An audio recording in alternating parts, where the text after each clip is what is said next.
आप देख रहे हैं खबर 100। आइए रुख करते हैं आज की खबरों की ओर, पर उससे पहले एक नजर आज की हेडलाइंस पर। बड़ा बयान, खबर 100 की खबर का हुआ असर। रावण दहन की मिली छूट, मारपीट में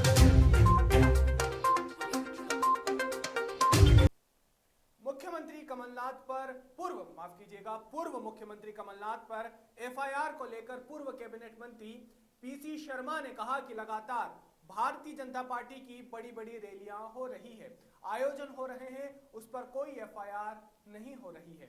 कमलनाथ ने कहा है कि ये कोई अपराधियों कर्मचारियों की लाई हुई भीड़ नहीं थी, ये जनता की भीड़ थी। हम एफआईआर से डरने वाले नहीं हैं। दोहरे मापदंड है। लगातार भारतीय जनता पार्टी के जो बड़ी बड़ी उनकी रैली हो रही है, बड़े बड़े आयोजन हो रहे हैं, उस पर कोई एफआईआर नहीं। और कमलनाथ जी ने सही कहा है कि ये कोई अधिकारियों कर्मचारियों की लाई हुई भीड़ नहीं थी, ये आम जनता आई थी और इसलिए भीड़ हुई। और जनता को कहीं भी जाने से, क्योंकि चुनाव का माहौल चल रहा है, कोई रोक नहीं सकता, और लोग आए। और बाकी कमलनाथ जी भी और पूरी कांग्रेस पार्टी, राहुल गांधी, प्रियंका गांधी से लेकर कमलनाथ जी और सभी कांग्रेसजन इन एफआईआरों से डरने वाले नहीं हैं, क्योंकि ये लड़ाई जनता की लड़ाई है और जनता की लड़ाई वो आगे। खबर 100 की खबर का असर हुआ है। करोड़ एसडीएम आरपी वर्मा ने बड़ी कार्यवाही की है। रिश्वत लेते हुए वायरल वीडियो को लेकर पटवारी महेंद्र रावत की वेतन वृद्धि रोक दी गई है। बता दें, पटवारी के निजी असिस्टेंट द्वारा अधिकारियों के नाम से रिश्वत मांगने के मामले में सोशल मीडिया पर वीडियो वायरल होने के मामले में गरोड़ एसडीएम आरपी वर्मा ने यह सख्त फैसला लिया है। साथ ही फैसले में अधिकारी के नाम से रिश्वत मांगने वाले ललित पवार के खिलाफ कार्यवाही सुनिश्चित करने के लिए नायब तहसीलदार इंचार्ज तहसीलदार पंकज जाट को थाने में प्रकरण पंजीबद्ध करने के आदेश पारित किए गए हैं। प्राइवेट व्यक्ति श्री ललित द्वारा राशि की मांग करने के कारण तहसीलदार गरुड़ को पुलिस में नियमानुसार कार्रवाई करने हेतु आदेशित किया जाता है, ये हमने लिखा है। और 2 वेतन वृद्धि महेंद्र पटवारी की रोकी है। मैं आपके चैनल के माध्यम से सारे पटवारियों को ये आगाह करना चाहता हूँ कि किसी भी प्रकार से प्राइवेट व्यक्ति को अपने यहाँ नहीं रखें, खुद काम करना सुनिश्चित करें। और जनता से भी ये निवेदन करना चाहूँगा कि कोई भी काम हो संबंधित तहसीलदार साहब से बात करें। पावती के लिए भी नियम बनाए हुए हैं कि आप लोगों को आवेदन देना चाहिए। आवेदन लोक सेवा गारंटी हमारा खुला हुआ है, आप आवेदन दें, समय सीमा में आपका काम होगा। यदि समय सीमा में नहीं होता है तो दंड का प्रावधान भी है। तो यदि व्यक्ति आवेदन देगा, थोड़ा सब्र रखेगा, तो उसका काम समय सीमा में हो जाएगा। भोपाल विश्व परिषद मध्य प्रदेश प्रांत द्वारा कार्यालय में प्रेस वार्ता का आयोजन किया गया, जिसमें क्षेत्रीय मंत्री राजेश तिवारी ने विश्व हिंदू परिषद दुर्गा वाहिनी बजरंग दल की तरफ से मुख्यमंत्री शिवराज सिंह चौहान का आभार व्यक्त करते हुए कहा कि उन्होंने मूर्तिकारों की समस्या को देखते हुए 6 फुट की मूर्ति रखने की अनुमति दी है और पूजा अर्चना के लिए पांडाल को बड़ा कर विजयदशमी पर रावण दहन को परंपरागत रूप से मनाए जाने की छूट भी दी है। 10 का पांडाल लगाने का भी अव्यवहारिक निर्णय लगा, क्योंकि जब 6 फीट की मूर्ति को स्थापित करेंगे, 10 बाई 10 का पांडाल लगाएंगे, तो उसमें जवारे कहाँ बोएंगे, भोग कैसे लगेगा, पंडित जी फिजिकल डिस्टेंस के साथ कैसे पूजा अर्चना कर पाएंगे, और कभी बारिश आ गई तो 10 बाई 10 के पांडाल में माँ देवी की प्रतिमा कैसे सुरक्षित रहेगी। इन सारी बातों को ध्यान में रख के विश्व हिंदू परिषद का एक प्रतिनिधि मंडल, मूर्तिकारों का भी एक कुछ उनके अध्यक्ष और मुखियाओं को साथ में लेकर के मुख्यमंत्री जी से भेंट वार्ता किया। और मुख्यमंत्री जी को मैं धन्यवाद देना चाहता हूं, मध्य प्रदेश शासन को भी धन्यवाद देना चाहता हूं। मंगलवार रात को उज्जैन के इस्कॉन मंदिर के पीछे झोपड़ी में रहने वाले एक युवक के साथ मारपीट कर रहे 5 बदमाशों ने बीच बचाव करने आए युवक के वृद्ध पिता की हत्या कर दी। मामले में पुलिस ने हत्या का प्रकरण दर्ज कर आरोपियों की तलाश शुरू कर दी है। जानकारी मिलने पर पुलिस मौके पर पहुंची और शव को बरामद किया। आरोपियों के खिलाफ प्रकरण दर्ज किया गया है। पुलिस के अनुसार मृतक के बेटे और आरोपियों के बीच घूर कर देखने की बात को लेकर विवाद हुआ था। थाना माधवनगर के अंतर्गत भरतपुरी के एक जो झुग्गी झोपड़ी वाला एरिया है, सरकारी काकड़ है, उस पर कुछ लोग वहाँ झुग्गी बना कर रहते हैं। ये सभी विभिन्न प्रकार के मजदूरी का कार्य करते हैं। आज बीती रात उसमें कुछ लड़के आपस में नशे की हालत में दारू पी करके झगड़ गए और उसमें बीच बचाव में जो लक्ष्मण नामक व्यक्ति है, उनकी उम्र लगभग 50 वर्ष है, उनको सर में किसी ने पाइप रॉड मार दी, जिसमें उनकी मृत्यु हो गई। पुलिस ने प्रारंभिक तौर पर इसमें 302 का अपराध पंजीबद्ध किया है और कुछ जो इसके जो संदेही हैं, जो सस्पेक्ट हैं, उनको अभी कस्टडी में लिया गया है और पूछताछ की जा रही है। कोरोना संक्रमित होने के बाद डोनाल्ड ट्रंप 3 दिन मैरीलैंड के quarter read national military medical centre में रहे। इसके बाद सोमवार को वे डिस्चार्ज हुए। इसी दौरान वो डॉक्टरों से जल्द डिस्चार्ज करने की गुजारिश करते रहे। कोरोना वायरस की गंभीरता को देखते हुए उन्होंने हमेशा ही इसे नकारा है। इससे डॉक्टरों के सामने भी परेशानी खड़ी हो गई है, क्योंकि यह पेशेंट उनका बॉस भी है। कोरोना को लेकर ट्रंप क्या सोचते हैं, ये हॉस्पिटल से डिस्चार्ज होने के बाद उनके एक ट्वीट से पता चलता है। ट्रंप ने इस ट्वीट में कोरोना की तुलना मौसमी फ्लू से की है। उन्होंने कहा कि फ्लू का मौसम आ रहा है, हर साल फ्लू से 1 लाख मौत होती ही है। वैक्सीन के बावजूद भी लोग मरते ही हैं। पाकिस्तान के पूर्व मुख्यमंत्री नवाज शरीफ और कुछ विपक्षी नेताओं पर देशद्रोह का मामला पाकिस्तान में तुल पकड़ रहा है। नवाज की पार्टी पाकिस्तान मुस्लिम लीग का आरोप है कि नवाज पर केस इमरान की पार्टी पाकिस्तान तहरीर-ए-इंसाफ ने दर्ज करवाया है। वहीं खुद प्रधानमंत्री इमरान खान इससे इनकार कर रहे हैं। इमरान के मुताबिक उन्हें नवाज पर केस दर्ज होने की जानकारी उस वक्त मिली जब वे अपना बर्थडे केक काट रहे थे। नवाज पर देशद्रोह के मामला दर्ज होने के बाद पाकिस्तान की सियासत में उबाल आ गया है। सरकार के कुछ मंत्री भी इससे खौफ में हैं। लगभग हर तबके में इस हरकत का विरोध करने के बाद अब इमरान सरकार मामले में पल्ला झाड़ने की कोशिश कर रही है। देश में सरकार के खिलाफ प्रदर्शन कर आक्रोश जताना इन दिनों आम सी बात है। आए दिन हमें धरने और प्रदर्शनों की खबरें मिलती रहती है। ऐसे में ही सार्वजनिक जगहों पर प्रदर्शन को लेकर सुप्रीम कोर्ट ने बड़ा फैसला सुनाया है। कोर्ट ने कहा है कि पब्लिक प्लेसेस पर लंबे समय तक प्रदर्शन नहीं किया जा सकता। एक तय जगह पर ही धरने होने चाहिए। मामला दिल्ली के शाहीन बाग प्रदर्शन से जुड़ा हुआ है। वहां पर 3 महीने से ज्यादा समय तक सड़क रोक कर प्रदर्शन होता रहा था। इससे लोगों को आने जाने में परेशानी हुई थी, लेकिन पिटिशनर ने सुप्रीम कोर्ट में कहा था कि सार्वजनिक जगहों पर प्रदर्शन पर रोक लगनी चाहिए। मध्य प्रदेश में चुनाव के चलते आरोप प्रत्यारोप की खबरें रोजाना सामने आ रही है। ऐसे में गृह मंत्री नरोत्तम मिश्रा ने दिग्विजय सिंह पर निशाना साधते हुए कहा कि दिग्विजय सिंह को कांग्रेस वाले जानते हैं, अगर वह प्रचार में आए तो कांग्रेस को वोट नहीं मिलेंगे, इसलिए कमलनाथ जी पीछे से उनसे बात करते हैं। और उस समय उमंग सिंघार जी ने भी कहा था कि कमलनाथ सिर्फ मुखौटा है, दिग्विजय सिंह जी ही सरकार चला रहे हैं। इसी के साथ ही उन्होंने कांग्रेस द्वारा किसानों को लेकर खाट पर चर्चा के कार्यक्रम पर उन्होंने कहा कि हम लोग खाट पर सोते हैं और संसद में भाषण देते हैं, लेकिन कांग्रेस संसद में सोती है और खाट पर भाषण देती है। इसके साथ ही उन्होंने अन्य कई मुद्दों पर भी चर्चा की। खाट पर चर्चा राहुल गांधी जी ने उत्तर प्रदेश में भी करी थी। उस समय उनका संसद से फोटो आया था सोते हुए का। तब मैंने कहा था कि हम लोग संसद में भाषण देते हैं और खाट पर सोते हैं, ये लोग खाट पर भाषण देते हैं और संसद में सोते हैं। तो ये इस तरह के लोग हैं, ये कहीं भी चर्चा कर लें। अब खाट के माध्यम से इनके ठाट नहीं आने वाले। कई दिनों से सुर्खियों में बने सुशांत सिंह राजपूत केस ने अब एक नया मोड़ ले लिया है। इसी मामले में जुड़ी ड्रग्स मामले में गिरफ्तार एक्ट्रेस रिया चक्रवर्ती को बॉम्बे हाईकोर्ट से जमानत मिल गई है।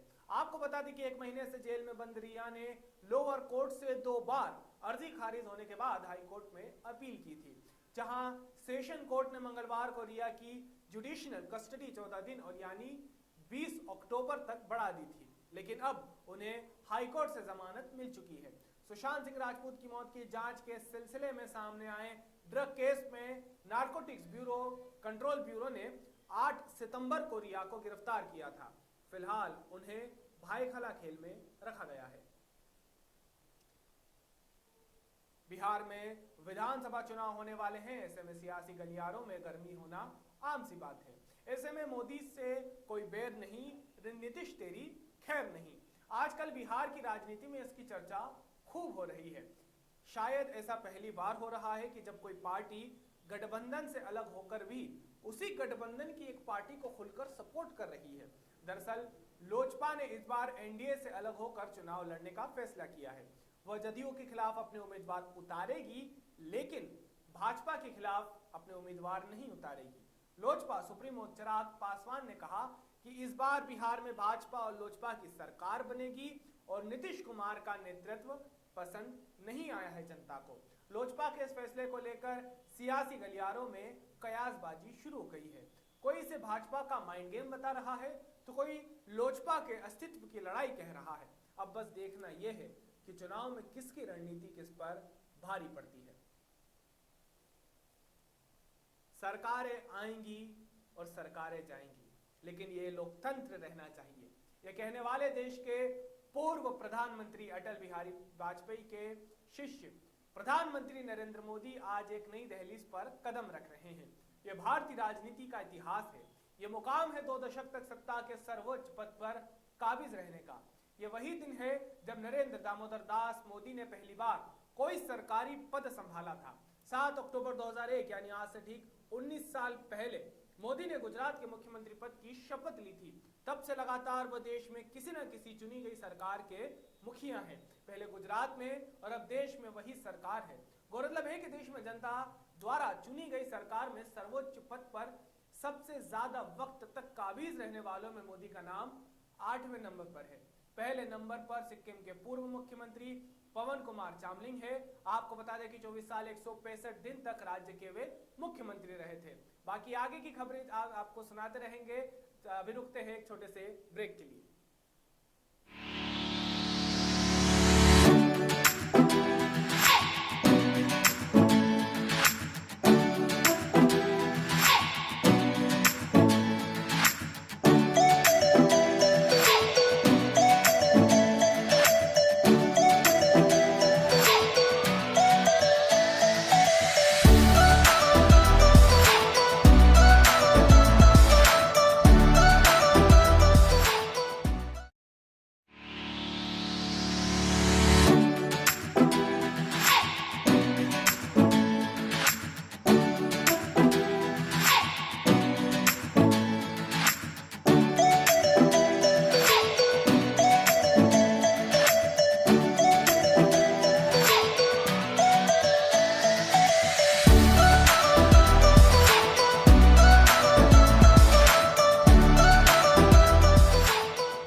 कारण सियासी गलियारों में इस्तीफे की खबर आए दिन आती रहती है।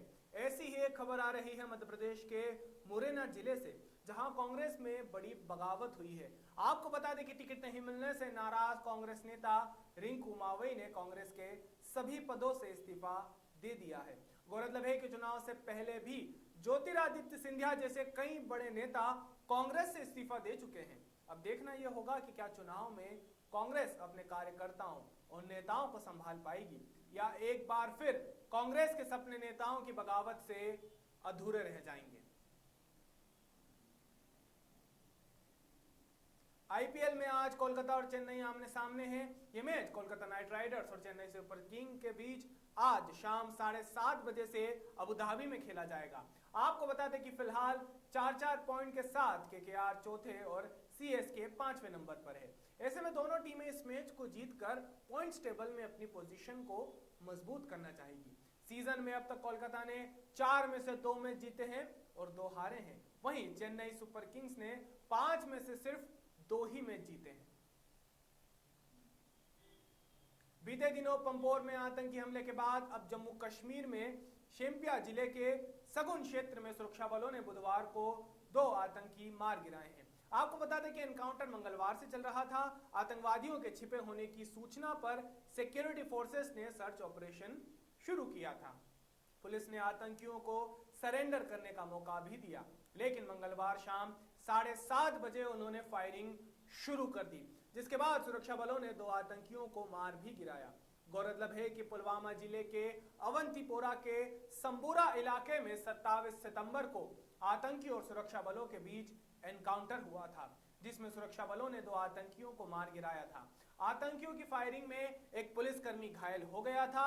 वहीं सोमवार को पुलवामा जिले के पंपोर में भी आतंकियों के हमले में सीआरपीएफ के 2 जवान शहीद हो गए थे।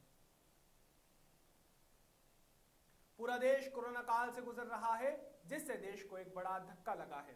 लेकिन ऐसे में ही देश में कोरोना के आंकड़ों ने फिर से राहत ली है। मंगलवार को 71,869 नए केस आए, साथ ही 81,945 मरीज ठीक हुए हैं, जबकि 990 की मौत हुई है। 24 राज्यों में अगर देखें तो नए मरीजों की तुलना में ठीक होने वालों की संख्या ज्यादा रही है। बीते 19 दिनों में 1,10,000 एक्टिव केस कम हुए हैं।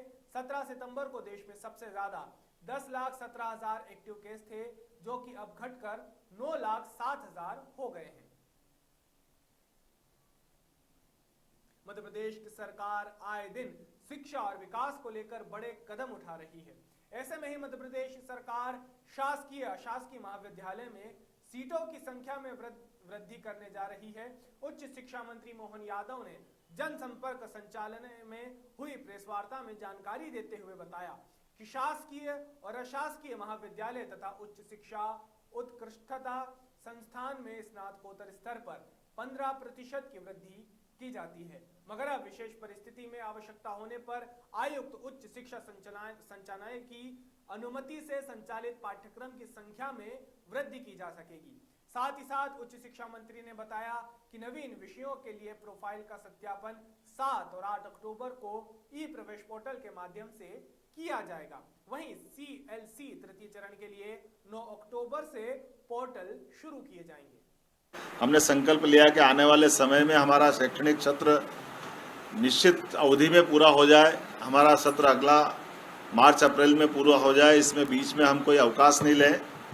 और मुझे खुशी है कि विभाग ने जो टारगेट दिया था, पूरे देश में एकमात्र मध्य प्रदेश है जिसने अपने विद्यार्थियों के लिए स्नातक और स्नातकोत्तर विद्यार्थियों की जो परीक्षा अवधि तय थी 30 सितंबर तक, उनने अपनी जो हमारा जो टाइम टेबल था, हमने अपनी परीक्षा के समय में परीक्षा करा ली। लगभग 19 लाख विद्यार्थियों में से 6 लाख से ज़्यादा विद्यार्थियों की परीक्षा हमने 30 सितंबर तक कंप्लीट कराई है। और ये ओपन बुक परीक्षा पूरे देश में हमारे प्रदेश ने सबसे पहले अनाउंस की थी। और इसी बात को लेकर कई राज्यों ने पहले सुप्रीम कोर्ट जाकर के कहा था कि हम तो जनरल प्रमोशन दे देंगे, हमको परीक्षा नहीं कराना है। लेकिन सुप्रीम कोर्ट ने भी लताड़ लगाई और कहा कि नहीं, परीक्षा तो कराना ही चाहिए। खास करके स्नातक और स्नातकोत्तर विद्यार्थियों की फाइनल की परीक्षा की मार्कशीट में अगर जनरल प्रमोशन लिखा जाता है तो किसी के लिए अच्छा नहीं होगा। तो हमने जिस प्रकार से ओपन बुक परीक्षा प्रणाली अपनाते हुए परीक्षा की घोषणा की थी और 50% marks first year second year के 50% मार्क्स इस साल की ओपन बुक प्रणाली के माध्यम से, मुझे खुशी है कि हमारी परीक्षा प्रणाली को पश्चिम बंगाल सहित 13 राज्यों ने अपनाया कि परीक्षा इस प्रकार से कराएं जैसे मध्य प्रदेश ने कराई। उसी प्रकार से हमारी अपनी परीक्षा का परीक्षा परिणाम भी मैंने कल ही साइन किए। 15 अक्टूबर तक हमारे सारी परीक्षाओं के परीक्षा परिणाम आ चुके होंगे। अब ऑनलाइन जो हमने एडमिशन प्रारंभ किए थे उस एडमिशन के बारे में आपके माध्यम से अलग अलग समाचार पत्रों में कई सारे विद्यार्थी छूट गए थे। कुछ और पूरक परीक्षा के जो परीक्षार्थी थे जो पास होकर के आए उनके लिए भी एक प्रश्न आया। उसी प्रकार से रुक जाना नहीं, ऐसे कई अभियान के माध्यम से, पत्राचार के माध्यम से जिनने 12th की, ऐसे कई विद्यार्थी और खास करके जो हमारे अपने अलग अलग कोर्स में आने वाले विद्यार्थी जो किसी कारण से ऑनलाइन परीक्षा में छूट गए थे, उनके लिए हम तीसरा चरण चालू कर रहे हैं। और ये तीसरा चरण चालू होगा, मैं इसमें हमारी जो संख्या है उसकी संख्या वृद्धि भी बताना चाह रहा हूँ कि पिछली बार जितने सीट पे हमने एडमिशन दिए थे उसको इस वर्ष लगभग 15% हम उसमें सीट की ओर वृद्धि करने जा रहे हैं। मध्य प्रदेश में चुनाव का माहौल होने के चलते आए दिन नेताओं की बड़ी बड़ी बैठक हो रही है। ऐसे में ही सांवेर कांग्रेस प्रत्याशी प्रेमचंद गुड्डू और पूर्व विधायक अंत सिंह दरबार सहित अन्य कांग्रेस नेताओं की मौजूदगी में सैकड़ों की संख्या में कांग्रेसियों ने दल की जीत का संकल्प लिया। इसी दौरान प्रेमचंद गुड्डू ने मीडिया से बात करते हुए कहा कि पिछली कांग्रेस सरकार में सिलावट ने खुद किसानों को कर्ज माफी के प्रमाण पत्र बांटे थे। कमलनाथ जीत की तारीफ करते थे, किंतु दल बदलते ही उन्होंने रंग भी बदल लिया। साथ ही उन्होंने कहा कि अगर कोई मेरे कार्यकर्ताओं पर कोई कंकर भी फेंकेगा तो उसका जवाब पत्थर से मिलेगा। और हमारे बूथ प्रभारियों की बैठक हम लोगों ने यहाँ रखी है। अब मुझे एहसास होता है कि भाई जाट, क्या नाम है आपका? सुनील जाट। गांव में जामोदी में इतना ज्ञान है, इतनी जानकारी है और वो जानकारी इतनी जागरूकता के साथ, यही जो जानकारी थी अनिल जाट जी की, आज हम लोग गांव-गांव में जब बैठेंगे हमारे पन्ना प्रभारी इन सब चीज़ों को वहाँ पहुँचा देंगे तो मैं समझता हूँ कि चुनाव की बहुत बड़ी बात हो जाएगी। आज किसानों के लिए जो हुआ है, इतना बड़ा अत्याचार, 80 करोड़ किसानों को भारतीय जनता पार्टी ने बड़ी मल्टीनेशनल कंपनी, बड़े व्यापारियों को नीलाम कर दिया है, गिरवे रख दिया है। हम लोग कुछ नहीं कर पाएंगे, किसान भाई कुछ नहीं कर पाएगा। कोरोना महामारी और आगामी त्योहारों को लेकर रामपुरा थाना परिसर में आगामी त्योहारों को देखते हुए शांति समिति की बैठक संपन्न हुई, जिसमें सभी समुदाय के लोगों को प्रशासन की तय की गई गाइडलाइंस के अनुसार त्योहार मनाने के निर्देश दिए गए। बैठक में मनासा एसडीएम मनीष जैन, एसडीओपी संजीव कुमार मुले सहित रामपुरा के सभी समुदाय के लोग मौजूद रहे। क्षेत्र की शांति समिति की बैठक हुई। मुख्य रूप से आने वाले त्योहारों के संबंध में समाज के विभिन्न वर्गों के साथ चर्चा और संवाद किया गया।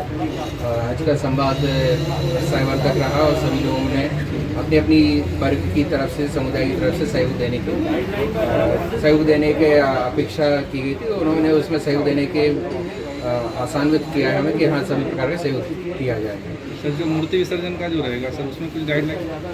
मूर्ति विसर्जन में 10 लोगों की गाइडलाइन आई है कि 10 लोग शामिल हो सकते हैं, लेकिन किसी प्रकार का चल समारोह नहीं निकलेगा। प्रतीकात्मक रूप से रावण दहन की गाइडलाइन आई है, जिसमें यहाँ पे जो भी समुदाय है उनके प्रतिनिधि ने हमें आसान्वित किया है कि किसी प्रकार का मेला या भीड़भाड़ नहीं होगी। इसके बाद भी हम प्रशासन की पूरी टीम सतर्क रहेगी, अलर्ट रहेगी और उसमें ड्यूटी लगाई जाएगी, किसी प्रकार की अनावश्यक मेला या भीड़ ना लगे। और एक प्रतीकात्मक रूप से पूजा अर्चन के बाद कस्या निजीकरण के विरोध में विद्युत कर्मचारी संयुक्त संघर्ष समिति के प्रदेश नेतृत्व में आहार पर कुशीनगर की बिजली कर्मचारियों ने कैंडल मार्च निकालकर विरोध प्रदर्शन किया। कर्मचारियों ने निजीकरण के आदेश वापस होने तक अनिश्चितकालीन आंदोलन की चेतावनी भी दी है। संयोजक राजनाथ मिश्रा ने कहा कि देश में निर्माण में मजदूरों की भूमिका महत्वपूर्ण है। ऐसे में सरकार मजदूर जीतू की अनदेखी कर रही है। निजीकरण से कर्मचारियों के साथ आम आदमी को नुकसान होगा। निजीकरण बंद कीजिए। बिजली घर को हम मंदिर मस्जिद गिरजाघर समझते हैं। हमने बिजली का पोल खड़ा किया, ट्रांसफार्मर लगाया, बिजली घर बनाया, आपको बेचने के लिए नहीं। सन 2000 में ब्लैकमेल होकर के भाजपा सरकार नरेश अग्रवाल को ऊर्जा मंत्री बनाई थी, जो बिजली बोर्ड से कारपोरेशन बना दिया और 8 गुना घाटे में कारपोरेशन चला गया। विद्युत विभाग के कर्मचारी और अधिकारियों की समस्याओं को देखते हुए निजीकरण के विरोध में मैं पूरे छात्र संगठन, पूरे जनपद कुशीनगर के छात्र संगठन की तरफ से निजीकरण के विरोध में विद्युत विभाग को समर्थन करता हूं। क्योंकि विद्युत विभाग के जो कर्मचारी हैं, निजीकरण के विरोध में इन लोगों की मांग जायज़ है। मैं उत्तर प्रदेश सरकार से मांग करना चाहता हूँ यथाशीघ्र सहानुभूतिपूर्वक इनकी बातों को सुनते हुए निजीकरण को वापस लें। जैसे व्यवस्था चल रही थी उसमें इनका सहयोग करें ताकि उपभोक्ताओं को बेहतर बिजली मिल सके। यह प्रदेश सरकार से मैं मांग करना चाहता हूं, जो उनकी नीति है कि अडानी और अंबानी के हाथ में पूरे उत्तर प्रदेश को बेचना चाहते हैं, उससे उपभोक्ताओं पर बहुत प्रभाव पड़ेगा। इस नाते मैं अनुरोध करना चाहता हूं कि प्रदेश सरकार सहानुभूतिपूर्वक आपकी समस्याओं को सुनते हुए निजीकरण को वापस लें। 14 तारीख को ये बिजली विभाग को ये निगम में परिवर्तन कर दिया और फिर 20 साल पर आकर के निजीकरण करके उद्योगपतियों को बेचना चाहती है और यह छोटे से बड़े कर्मचारियों को बर्बाद करना चाहती है। बस निजीकरण के विरोध करते हुए किसानों के हित में सस्ती बिजली देने के आह्वान करता हूं और बिजली का निजीकरण को सरकार वापस ले, क्योंकि यह सरकार तत्काल में कि निजीकरण वापस लो, निजीकरण वो लोग बंद कर दें, क्योंकि निजीकरण हम कभी बर्दाश्त नहीं करेंगे। क्योंकि हमारे जितने भी पुराने कर्मचारी हैं, उन्होंने अपने खून पसीने की कमाई से इसको सींचा है, अपने खून पसीने से इसको सींच करके इतना बड़ा नेटवर्क खड़ा किया है। अगर प्रबंधन चाहता है इसको प्राइवेट करना या किसी निजी कंपनी को देना, तो निजी कंपनी से बोले कि वो जनरेशन पैदा करे, बिजली अपनी पैदा करे, अपनी सप्लाई दे, अपना पोल गाड़े, अपना ट्रांसमिशन खड़ा करे और सब कुछ अपना करे और हमारे पैनल में चला करके फ़ायदा दिखा दे, तब हम मानेंगे कि हाँ निजीकरण सही है। जैसा कि अगर कोई भी कंपनी, जैसे कि अगर बीएसएनएल आया, एक सिम निकाला, तो इसी प्रकार हमारा वोडाफोन, एयरटेल ने सिम निकाली, तो जिसको जो पसंद आता है वो लेता है। ठीक उसी प्रकार अगर वो पैदा कर सकते हैं बिजली, तो बिजली पैदा करें, अपना पोल गाड़े, अपना ट्रांसमिशन लाइन खड़ा करें, सब कुछ खड़ा करें, बिजली लोगों को, पब्लिक को दें। देखते हैं कि पब्लिक उनकी बिजली लेती है कि हमारी बिजली लेती है। सर अपना परिचय देते हुए विधायक यशपाल सिंह सिसोदिया ने मुख्यमंत्री शिवराज सिंह चौहान को एक पत्र लिखा। साथ ही इंटरनेट के माध्यम से प्रसारित हो रही वेब सीरीज के दुष्परिणाम और उनसे प्रतिबंध के लिए परीक्षण कर आवश्यक कार्रवाई किए जाने की मांग भी की है। उन्होंने इसका कारण बताया है कि इससे बच्चों और युवा पीढ़ी पर गलत प्रभाव पड़ रहा है। अभी के लिए केवल इतना ही। बाकी ताजा खबरों के लिए देखते रहिए खबर 100, जनता की बुलंद आवाज।